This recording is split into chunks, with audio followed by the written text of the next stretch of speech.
এই মেয়েটি কলেজে যাওয়ার পথে সে কয়েকটা ছেলে মেয়েকে এখানে রাস্তায় জিজ্ঞাসা করলো যে এখানে কলেজটা কত দূর। তখন সেই ছেলেটি ভুল ঠিকানায় তাকে কলেজে যাবার নাম দেখিয়ে দিল। তখন অনেক দূরে এসে একটা বাচ্চা ছেলেকে বললো, ভাই এখানে কলেজটা কি? ছেলে বললো ওই সামনে। মেয়েটি আবার ব্যাক করে হেসে তার কাছে বললো, ছেলেটি যখন বললো তুমি যেরকম কলেজ তোমার মাথায় সেরকম বুদ্ধি, এখানে কলেজে বড় করে লেখা আছে সেটাও কি পড়তে পারো না?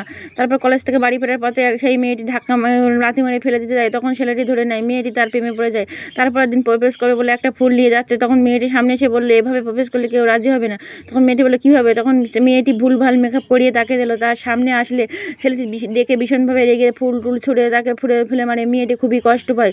ছেলেটি তাকে পরের দিন তার সেই বান্ধবীকে অন্য একটা ছেলে জোর করে কিস করার জন্য তখন তাকে থাপ্পড় মারে। তখন ছেলেটি বলে তোকে দেখে নেব। পরের দিন বাইকে এসে অ্যাসিড মেরে সেখান থেকে চলে যায়। তখন মেয়ের সামনে এসে ছেলেটি মুক্তি দেখায়। মেয়েটি থমকে যায়, বললো এই মুক্তি দেখে আমাকে ভালোবাসবে, হট এখান থেকে। তখন মেয়েটি জোর করে জড়িয়ে ধরে। লাভ স্টোরি কেমন লাগলো কমেন্ট করে জানাবে।